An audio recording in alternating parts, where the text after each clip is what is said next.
very um, great strategy to help you make money, especially if you're new. So again, today I'm going to show you one great way to start investing in real estate without taking on debt, guys. Okay, so again, today I'm going to show you one strategy, what I call creative strategy, that's going to help you get your foot wet as a real estate investor. And it's not going to require a lot of money, and it's not going to require debt. It's going to help you get financial freedom through passive cash flow. Okay, passive income, guys. Let me move out of here, the sun's kind of in my eye. All right, so what is this strategy I'm going to share with you right now? But before I do, I want to explain that most of the new people, when I first got started in the business, I thought you needed to have a lot of money. I thought you needed to have good credit.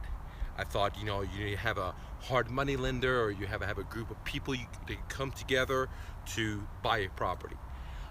But in the past 7-8 years, I've discovered many different ways where myself or you can get into the real estate business without credit, without money, without any of that stuff. And one of these strategies is called a master lease. Okay. Now I'm not talking about a lease with an option. Some people use a master lease and add a lease with an option, and they call it rent to own. Okay, that's a different strategy, but that's not what I'm talking about. Today what I'm talking about is called a master lease. And basically a master lease is you're here as an investor, and then you have this landlord or home seller, and you market to them, and they have motivation, and you go with their greed, because most homeowners think their home value is going to continue to keep going up and up, because we're in a bubble right now. And so maybe they're not willing to give you their equity, or they're thinking 3 more years is going to be worth 10 more grand or 15 more grand or whatever the story is. So you say, okay, no problem, Mr. Seller, this is you, this is the seller. So look, why don't I lease this from you, okay, and alleviate all the problems you got to deal with finding renters and etc. Okay, that, and I'll just give you X many dollars. Usually what I'd like to negotiate is what I call PITI, their monthly minimum payments to their underlying mortgage, which is principal, interest, tax, and insurance. All right, so a master lease is you're here, you market, you get this sucker under a master lease or just a regular lease, and then you turn around and start marketing it to a retail, to retail customers that want to lease a home. It could be anyone, okay? Or that's one exit strategy. Another exit strategy is you take that master lease, if it's like in a vacation area, you can turn it into a vacation rental, or you could do Airbnb, okay? Those are some exit strategies that I just came up with. Or you could chop it up and do each room by itself, or however you want to do it. You could just do it to the one family, okay? But that's a couple of exit strategies, but it's not about the exit strategy today. So to simply put, a master lease is when an investor like myself right here finds a motivated seller, okay? And they don't have to be that motivated like a Subject to, or wrap or creative financing like owner financing, because the seller or the homeowner gets to keep their home. They get to own it without the headaches. And so what you do is you put it under master lease, you turn around and lease it to somebody else, okay? So for this example to be very simple, let's say your lease from this is you, this is the landlord, your lease for these guys is $1,000. You turn around and you put it on Craigslist, or you run an ad, whatever, put bandit signs, whatever. You start marketing it, and you find somebody that wants to lease it for $1,300.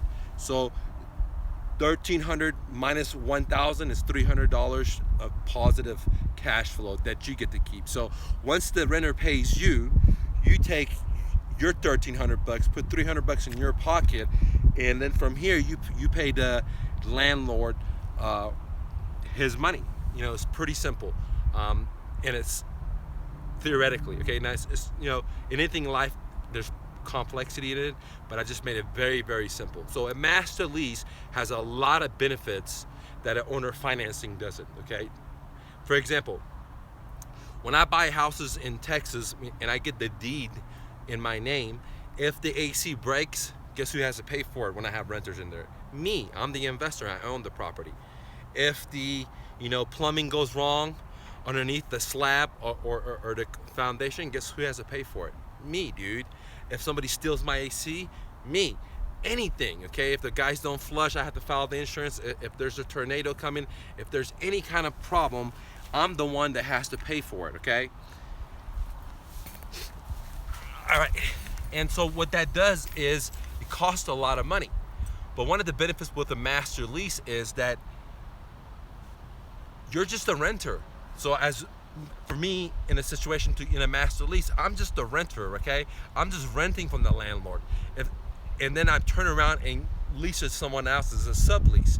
If this person has a problem with the property, which is right here, they call me, I call the landlord. Say, hey, the AC's gone, you gotta get this thing fixed. Because it's not my property, okay? I'm just a tenant with the rights to sublease it, okay? Which is very, very powerful because, you know, in real estate, there's like different layers of benefits. And some of us only look at one layer, like passive cash flow, or we look at the ownership aspect.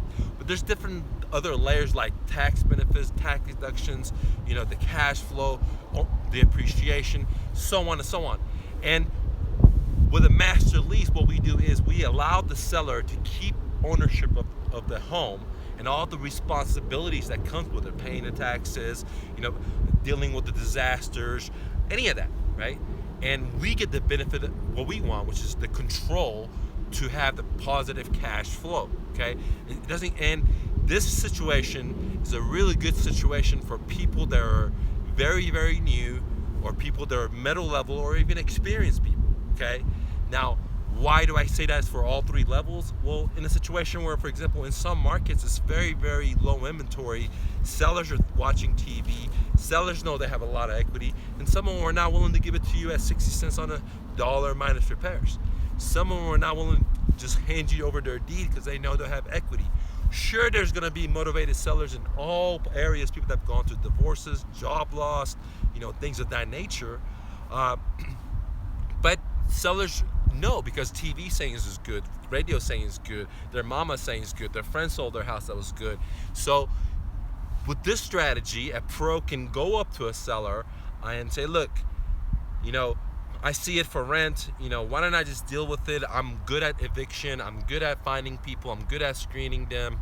You know, you could own this asset and you say it's gonna go up, Mr. Seller, 10-20%, and I maybe agree with you. So why don't I let you own it so you can get the appreciation, and I take care of all the headaches for you, and I'm gonna take all the risks and I'm gonna take the reward. You know, so that is a lot easier sell than saying to a seller, hey, well, give it to me as a subject to where I just take over your mortgage, okay? So let's go back and talk about some of the benefits again of a master lease. One is that the investor like myself, I don't have to pay for the repairs. And if you're ever a buy and hold guy, it costs a lot of money for repairs, from just vacancy to evictions to, you know, repairing stuff, okay? The second benefit of a master lease is that if the property crashes, okay, let's say, you know, you have a master lease with the seller for 5 years, and next 2 years the market crashes. There's all kinds of signs out there that the market can crash, right? Stocks are all-time high, interest rate is at all-time low, we have the most debt ceiling in our government. The yen, I just did a video about, they're trying to beat the petrodollars by backing it by gold. So there's a lot of stability, and that stability, there's a lot of turbulence in the economy. So if you do a master lease, let's say 5 years or 6 years or 10 years, and the guy, you know, the market crashes and the guy starts losing 50 grand or 100 grand in his property, it's not your property. But if you had bought the property with cash or with hard money lending or with credit or whatever, subject to, and you know, you're a fix and flipper and the market crashes, then you're fucked, because you know, when you did the numbers, you thought the property was worth this, but now it's crashed, so it's now worth this, okay? So you're stuck. So it's a very powerful way to control without the liability and the responsibility of it, in a sense of you don't have to fix the stuff if it breaks. You're not the one that has to take the crash if it dips, okay? The other benefit is that it's a lot easier sell, guys. Okay, everyone and their mama knows, what landlording is. Like, if you're a homeowner, even if this is your first time, you know what being a landlord is. You don't have to explain the idea to them. So when you go talk to a seller and say, look, I want to just lease your home, you don't have to spend 30 minutes or an hour educating him on what a subject to is, or what a wraparound is, or what is owner financing. You don't have to spend time doing that, because the seller already knows that what landlording is. Where if you're going to explain some creative financing where he has to deed you over your property and give you a social security number so you can call the loan banker, see, it's harder sales pitch, especially in the market the way it is. So it's an easier sell, okay, which brings me to my next point, because the seller already knows what landlording is versus some creative financing, okay? And then also, the landlord thinks landlording, I'm gonna get rich. But if you tell them, hey, let me buy your house at 60 cents on a dollar, they're like, fuck you, dude. Does that make sense? Especially in today's market, okay? Which brings me to the next point, is that because you have a relationship with the seller, okay? Because let's say you rent from him for 5 years, and the past 3 years you've been performing really good. There's no problems. There's no headaches. The guy's loving it. He's thinking his ass is appreciating, whatever. What if the guy decides to sell, okay? Then guess what? You have an insider relationship with the seller, so you have more advantage of, getting the deal. What if the seller becomes motivated, like he goes to a divorce, his kid dies, something crazy happens, and he needs to sell? Who do you think he's gonna trust? Some lady on the MLS, some realtor that never met, or some guy that he has a relationship with that's been taking care of the property, has been doing it? Who do you think he's more willing to, give the deal to? Well, I think you figure it out, guys. So a master lease is a great opportunity to come back later and buy the property for cash, or come back later and buy the property subject to or owner financing, because you have built that relationship with the seller, and the seller's gonna willing to trust you more, guys, okay? Let me scoot over here a little bit. 1 second, guys. All right, guys. If you guys have any questions, leave a comment. I'll definitely answer your questions for you at the bottom. So now, we talked about 3 benefits of a master lease, which you don't have to do the repairs. You build a relationship with the seller, which allows you to later on buy their house at a deep discount if they become motivated, or owner financing, or if they even try to sell you, you have a better relationship before it hits the MLS. So you kind of like, it's like a pocket listing where you're the insider, okay? And you don't have to take the hit if the market crashes, dude. You don't have to, it doesn't have to be you, okay? Now, let's talk about a couple of ways to structure a master lease. Give me 1 second, let me drink some water, guys.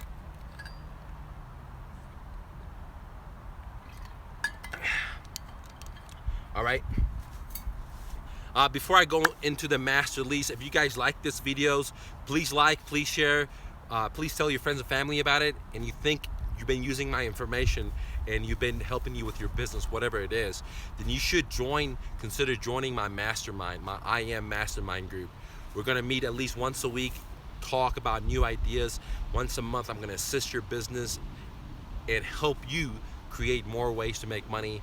I've been doing this over 25 years being an entrepreneur. I've never had a job, never had a resume. I'm not what I call one of these push entrepreneurs. Well, I had a job, and in the past 3 years or 4 years, I got fired, and I was forced out of the airplane and kicked out. No, I've been diving out of the airplane since high school. I knew exactly what I wanted to do in life, okay? So I am the alchemist, and I'm gonna share my formula with you. It doesn't matter if you're trying to sell books, you're trying to sell Amazons, Shopify, you want to do real estate, you want to buy rentals, you want to do fix and flips, you want to wholesale, you want to buy subject to and owner financing, you want to do landlording, you want to do property management. A lot of you guys don't know that I always talk about wholesaling, because most people are interested in that. But I'm a professional landlord. I've been doing this for 7 to 8 years. I know a lot about property management. I know about a lot of aspects of holding properties, and these other types of creative ideas like master lease or options and things of that nature. So don't forget to join my I Am Mastermind. Again, we're gonna meet at least once a week for right now. I'm gonna meet with you personally, assess your business every month. I'm gonna meet with you and help you grow. And it's a great way for you guys not to pay $25,000, and we could all work together for a very small amount of money. And I'm gonna help you grow your business because I don't have to do this. I do this out of love, and I'm very, very passionate, and I'm very confident that I can help your business, guys, if you're willing to take action. Okay. Now let's go back to the story of the master lease. Okay, there's two ways to do a master lease. Okay. Let's talk about the first one. The first one is called performing. What is what I call performing. And basically in the performing one, I go tell the seller, hey, Mr. Seller, I'm gonna make your payments no matter if that renter here pays me or not. Remember, because this is the seller, this is you, this is the renter, okay? And I'm gonna tell the seller, hey, look, no matter what happens here, I'm gonna pay you, okay? That's performing. So if this renter doesn't pay me for 1 month, I'm gonna pay the seller. If the house is vacant, I'm gonna pay the seller, right? And that one will require more risk, but you can ask for more rewards. Like if the seller's mortgage is PITI, principal, interest, and taxes, let's say $1,000, you say, hey, Mr. Seller, I need you to pay $300. I'm gonna pay $700. But again, every month I'm gonna take care of this stuff, no matter rain or shine. I'm gonna take care of it, the evictions, everything. Okay, so that's one way to do it. The other way to do it, which I like better, is called non-performing. Okay, which basically tells the seller, this is you, this is the seller. You tell the seller, hey, Mr. Seller, if I get rent from the renter, I'll pay you. If I don't get rent, which means if my property is not performing, I'm not gonna pay you. So if the property is vacant, you don't pay him. The landlord pays. Okay. If the property is going to eviction and you're not connecting any money, then the landlord pays. Okay. And the benefit is that the landlord gets to keep the property. They get all the tax benefits, the depreciation. They get the appreciation. There's depreciation. There's appreciation, assuming this is their second home. Talk to your CPA to get all the information about it tax-wise. But the seller or the landlord gets all the ownership rights of it. Okay, and so they're gonna make all the money. Even they're thinking they're gonna make a lot of money down the line, and you just feed into the agree and say, okay, yeah, man, maybe it'll go up 10-20%, and you're gonna get that. Okay, so remember, there's two ways to set up these deals: performance, where you guarantee to make the payments, or non-performance, which means that, hey, if you're not collecting any money, then you're not gonna pay him, and he has to pay. But on the other hand, you're taking care of all the responsibilities, like doing the evictions, finding the people, advertise, screening, and some of the small repairs that, that when the tenant calls you, they don't have to call the fucking landlord, okay? So you're basically giving him a turnkey income producing asset, or maybe not even an income producing, but a non-liability, okay? Because, if the biggest expense in landlording single residential homes is, do you guys know? Think about it. What do you think the biggest expense is of landlording single residential home? Well, I'll tell you, it's vacancy, dude. So, if the rent is $1,000 a month or $1,500, $3,000, whatever it is, if you're performing, you're guaranteeing the seller that you're gonna make that payment. If it's non-performing, you say, hey, look, if there's 12 months, the first, let's say, 12 month, 11 of it, I'm paying for it as the investor because you have a performing renter. But let's say the 12 month, the renter stops paying. Well, then the landlord has to pay, but you explain to him, look, dude, did you want to pay 12 months of vacancy, or did you just want to pay one? And do you want to deal with the headaches of going to eviction court, filing, paying for the sheriff, or do you rather me take all the risk? Okay, but if this vacant 1 month, then you have to pay. But I don't want it to be vacant because that's how I make my money. I don't make any money if I put vacant people in here, if I put bad people in here. So your goal and his goal are aligned to make sure the property is cash flowing. There's a lot of benefits to the landlord because he doesn't have to hire property management. He doesn't have to deal with the lawsuits or the liabilities if he had a property management or if he was doing it himself, because he's basically leasing it out and someone else is subleasing it. And so, I'm not an attorney or not a CPA, but ask these professionals to get all the details. But coming back to the story, And master lease is a great tool to have in your briefcase, in your investor briefcase, for you to be able to do deals, especially when the market is hot like this, is because instead of buying their house 60 cents on a dollar, not that many sellers want to do that. They're still out there. I'm not saying they're not at the auctions, expired, so on, out of state, so on and so on. There's motivated people out there, divorces, but usually they're gonna have more equity. So if you offer them where they could keep their equity, let's say, and then perform and then keep that relationship good with the landlord, maybe the landlord will become motivated down the line. Maybe the economy will crash, whatever, and you're able to buy their home, taking over their payments, or just creating a new note, and the owner does owner carry, which is great. You don't have to go to a stinky banker. You guys know I hate stinky bankers. So let's see if I forgot anything. Let me get a glass of water, see if I forgot anything else on the master lease, guys. If you guys have any questions, leave it. I'll get back with you. Let me see if I got everything else regarding a master lease. While I'm looking at, okay, one other thing that I like to add with a master lease is very, very important. Is kind of like the idea where you're able to have the cow and not marry it. Okay, you're able to milk it without marrying it. What do I mean by that? In other words, you're able to test drive the property. Sometimes I bought rental properties, and after 2 or 3 years, I realized, man, this is not a great area, or this home was not a great property. But then I was stuck with it because I did owner financing. I bought the property. I had the deed. It was my responsibility now. But I wish sometimes I could actually test drive or milk the cow before marrying it, and that's what this master lease allows you. Because no matter how good it looks on paper, you look at the comps, you can make $500 a month, it looks like a great area, it looks like appreciated, but sometimes there's no renters around there for whatever reason. There's more competition or whatever. And so it's great to be able to test drive a property for a couple of years before committing to buying a property, or milking the cow before marrying the cow, guys. So that is another crucial aspect, because you get to see if the property has problems. Is there foundation problems, things that you couldn't see immediately, okay? And if it's a big problem, or the area is not appreciating like you want, then all you have is control. And so it's very, very powerful, okay? Because you don't have the liabilities of like getting a ticket because your grass is too tall. The landlord gets that, right? Of that, but you have all the control of the cash flow. And so imagine, guys, if you're at least get $300 a month positive cash flow, depends what kind of property it is. At least that's what I would do. If I had $300 a month and you had 10 properties, master lease, that's $3,000 a month. You know what I'm saying, guys? And if you had it where it's non-performing, if you're not getting paid, you're not on the hook, right? And so it's very, very, very, very, very powerful way. Now, it's really great for new people. And why do I say that?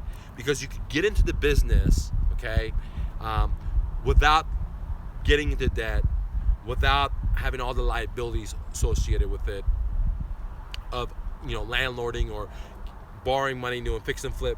So you get into the business, you learn how to manage people, you learn how to do property management, you learn how to do marketing, you learn how to talk to sellers, you learn how to talk to renters. It's a very, very powerful way to get into the business. Now, I've always been talking about, wholesaling. That's a very powerful way to get into the business, because a lot of people that hit me up, they don't have a lot of money, they don't know what to do. So wholesaling is very, very powerful, but master leases is also very, very powerful, and they're like two different animals. Wholesaling is kind of like Rich Dad, Poor Dad. The 4 quadrant is in the S quadrant. You constantly have to look for deals, okay? And that's why I don't like it that much. But it's a great opportunity to start and create quick money without any money, without any credit, without fixing the property, just pushing paper, okay? But master lease in the Rich Dad cash quadrant is more of a B and an I. If you get 10 of those or 20 of these and they're working on a MacLeaf system, then it becomes a business. It's spitting out $5,000 or $3,000 or whatever it is, 10, 20, whatever your personal goals are a month for you. At the same time, it's in the I quadrant because it's the money working for you. You don't have to be out there like digging ditches for that, or you're not working for $5 or $15 an hour minimum wage or whatever, or $100 an hour. Like you're an attorney, you get $250, but you're working hourly. Okay, this is where it's called passive income because you don't have to be there. It's working by itself. You could keep your full-time job, or you could keep your full-time entrepreneur, like say you own a car business or you own a moving business. You don't have to spend so much time doing this new business, because once you get the acquisition and you put some money in there, it's passive, assuming that you know how to qualify people. Okay, so master lease is very, very powerful. It's great for new people, and it's also great for medium people, and it's also great for top people because of the relationship it opens with the seller, that you could buy their house down the line. If you're fix and flipper, if you're a buy and hold guy, if you're owner financing, you like to create notes, it doesn't matter. It builds a great relationship. Now, the cons of it. What is the cons of it? Okay, there's a couple of cons of it. Let's say you really wanted to buy the house, and in 4 or 5 years the seller decides not to sell it to you because the market didn't go down. So maybe that could be a con of it. Another con of it is that you have to learn how to market, right? You got to find these motivated sellers out there. You got to learn how to negotiate, right? You got to learn how to talk to people and not be shy, and have good phone skills, have good face-to-face skills. Okay. So that's a couple of cons of it. The other con of it is you have to be a really good property manager. You have to really, when you first start off, trust me guys, start where you stand. You're gonna fuck up, you're gonna do a shitty job. And that's because I've done a shitty job. It's normal, dude. When you start off, you're not gonna be a pro, you're gonna be a rookie. So as you go forward, you're gonna make mistakes, and you have to learn from your game, okay? As soon as you make your first mistake, don't throw your hands up, say, oh, this shit doesn't work. Just realize it that, to be a good property management, it takes a lot of people skills, but you can get that, dude. All these things are fucking free, or you gotta learn from your mistakes, or you gotta spend a lot of time. So it's not like you're gonna need 100K, or it's not gonna like your daddy gotta be a king, or you gotta come from the other side of the railroad track. You could be a refugee like me that can't spell, that can't do any of this shit, and I want to impact your life, so I start where I stand, wherever the fuck it is, right? And it's all about imagination and mindset. Now, let's talk about the economy, okay? The master lease will work in up economy and in a down economy, okay? Subject twos, owner financing, cash, buying properties deep. They also work in an up economy and also works in a down economy, okay? Now, in an up economy, there's positives and there's negatives, okay? In a down economy, there's positives and there's negatives. So each side has two sides, okay? A positive and a negative. Now, what determines what do you get in that economy? So in a positive economy, like what we have here, there's a flip side to it, okay? There's a positive to it and there's a negative. The positive is, there's not that many inventory. Everybody's want to buy it. Everybody and the mama's talking about how good real estate is. You see it on TV, you see it on YouTube, you see it on Facebook. Everybody's trying to teach you how to do this shit, right? Because everybody's saying, oh, it's going up, it's going up. People forget just 6, 7, 8, 2007, fourth quarter, we had a crash. People forget shit like that, right? So there's positive about it. But the negative part about it is that you're not able to get, properties as deep as you used to. People just backing up and just making lines for you in 2007, fourth quarter, 2008, 2009, okay? It's not like that, okay? So you may only be able to get a property 10% off, 15% off, okay? But on the other hand, the positive is there's so many people out there trying to buy it, rookies, rookie investors, first-time home buyers, everybody and their mama trying to get into the business or trying to buy property because they think the market is hot, whatever. And so you're able to sell these properties and they don't have to be at a deep discount. So see, in a positive environment today, some people say, oh, shit doesn't work. No, it's the mindset, okay?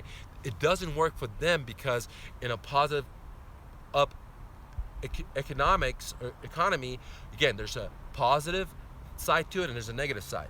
Now, what determines if you get the positive side or the negative side is your mindset. If your mindset is negative, then in an up economy, you're gonna get the negative things out of it. Like, hey, there's not enough deal, nobody wants it. You're not gonna be getting any of the positive. Now, let's talk about it in a down economy, like 2007, 2008. Again, there's a positive side to it. The positive side is you're able to get a lot of fucking properties at a deep discount, dude. People are willing to do owner financing. People are willing to do subject to. I mean, people are like, ah! I mean, the newspaper is saying it's bad. TV saying it's bad. Taxi drivers saying bad. Down the street, everybody's saying bad. The neighbor's saying you're doing short sales. So there's a lot of fucking deals, right? But here's what's the negative side of this, okay? In a down economy, the negative side of it is that, sure, so what? You get a house 60 cents on a dollar. Everybody and their mama is running this way. Everybody and their mama is running away from the burn economy. Everybody and their mama is running away from the burn house. Not that many investors like Mike D, or hopefully some of you guys are going to be running into the fire. Not that many people are going to be doing that, dude. Everybody's going to go this way. So sure, in a down economy, the positive is you get a lot of deeper discount. You could get a lot more houses subject to. But the negative side of it is there's not that many people willing to run into the fire to buy your deals, dude. So what determines if you succeed in a negative economy? Because there's positive and negative in it. Again, your mindset. If your mindset is negative in a down economy, you're gonna attract all the negative shit, dude. Oh, nobody wants it, this. Okay? If your mind is positive, you're gonna attract the positive stuff in that down economy. So it doesn't matter if you're up or down economy. It doesn't matter, dude. There's positive and negative in both of these atmospheres. What determines if you get some of these riches is your mindset. That's the other magnet that's gonna attract, okay? So if you don't have a positive mindset, you're gonna be bitching and crying about when it's up. And if you don't have a positive mindset, you're gonna be bitching and crying when it's fucking down. So end of the story, you ain't gonna get shit. You're gonna be bitching and crying, and you're gonna be demanding that the government gives you, $15 an hour for minimum wage. Now, I don't have any problem with people getting more money, but the problem is that, dude, the more they raise the fucking minimum wage, the more inflation is gonna come, and your purchasing power is the same. They're playing with you, dude. If you wanna get out of this fucking rat race, it's not by demanding, like Jim Rohn says, pay me more. No, get your ass up there, turn the fucking TV off, spend time in your fucking mind, and go out there and hustle and bustle. This is America. The grass is so fucking green. If I'm a refugee, I can do it. My mom can't speak English, she's illiterate. They have a dream home, they got dream cars. They don't know anybody, can't spell, can't read, can't go to a restaurant and read a manual. Then there's no reason why you can't do it. But if you're just demanding for this shit, then maybe they give it to you. Maybe the lawmakers give it to you. But what they don't tell you is the Federal Reserve printing out this fake money that's going to dilute your buying power. So it's really, if you get $20, buying power is the same as if you were getting $10. Okay, it was the same as when it was $5. Because when I was going to high school, minimum wage was $3, and what I could buy with $3 is not the same I could buy $3 a day. Okay, and so it doesn't matter how much they push the shit up. You can't rely on Big Brother to bail you out. You got to bail yourself out, guys. And this is the best country ever. And that's why I say fuck the sad stories, man, because your mindset is going to determine if you get the positive fruits in life, if it's an up or down economy, or if you're going to get the negative, okay? I just showed you a free way, okay? No fluff, no bluff. You didn't have to subscribe and go to my sales funnel. How to make money. I want to change your fucking life. If you been using some of my information, imagine what it is if you're rubbing elbows with me, okay? So I have 2 mastermind groups, okay? I have my CEO Black Belt Mastermind. There's restrictions to get in there. Not everybody's gonna get in there. You gotta have a $300,000 plus business, guys. So if you're not successful, this is not for you. You won't qualify to get in there, okay? Then I have my entrepreneurs. They're just barely getting their foot wet, or they already have a little success, but they're not hitting $300,000 a year, okay? This mastermind is called my I Am Mastermind. And again, we're gonna meet once a week for right now. I want to get to know each one of you guys. I want to see what kind of business you're in. It doesn't matter if you're in real estate, you're a moving company, you fix carpet, you have a whatever.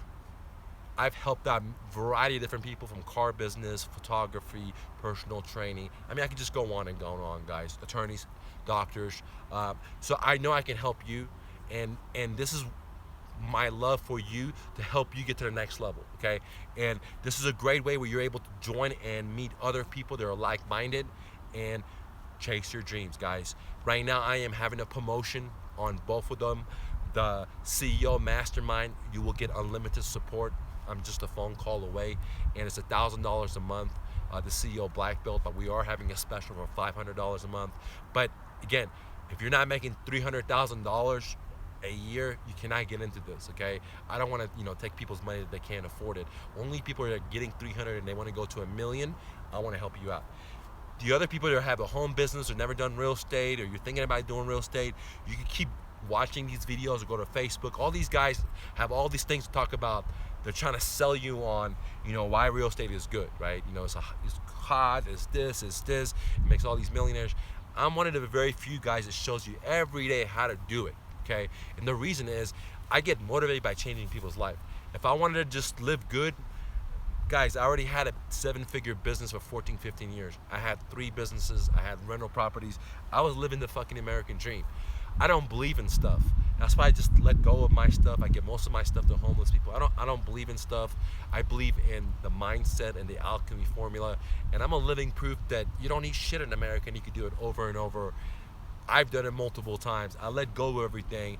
I did what Buddha did, what Christ did. Went hang out with the homeless people, spend time with them, talk to them, help them out, feed them, anything I could. And now I'm back with a revenge. And the revenge is I want to help you get out the fucking rat race. I'm tired of fucking inflation. I'm tired of people working for the man. I'm tired of people not having $500 in their banking account, dude. And I want to help you because I'm so confident that if we work together, you're gonna take your business to the next level. Doesn't matter if you have no money or if you have a lot of money, and everything between. I've done it with no money, I've done it with little money, and I've done it with a lot of money. I can show you how to do it. I'm one of the very first people in America that tells you, fuck a stinky banker, fuck a debt. You can do it without a debt, guys. So think about joining my mastermind. Go to my real estate website, myrealestatedojo.com, myrealestatedojo.com, and then click on or search I Am Mastermind, which spells like EIM Mastermind. Okay, I won't let you down if you get into it and you take action. You're not just a talker. You're going to be making your own videos like this, guys, okay? And telling other people about your successes. I'm so confident about it, and this is the reason I'm doing it. I want to change your life. Every time somebody out reaches to me and says, look, Mike, I did this, I bought this books, just somebody else's, actually, guy's name was Mike. Thank you, Mike. Reached out to me and said, look, man, I bought your VA book, and I saved so much money because I didn't have to hire all these people. And he's actually taken action, and so many people bought my book, and I don't think all people took action, so I feel sad about that, okay? I can't even go to sleep sometimes. My main mission is to change lives. I know I'm kind of hard to get along with, but I've done it myself, so, I'm not gonna kiss your ass. I'm not gonna try to sell you. I wanna change your fucking life, and I'm very confident if you work with me and you're an action taker, you're gonna go to the next level. You're gonna do fucking videos like this and help other people get where they want to go to. Don't take no for an answer. Fucking naysayer and fucking bank, guys. See you later, gang.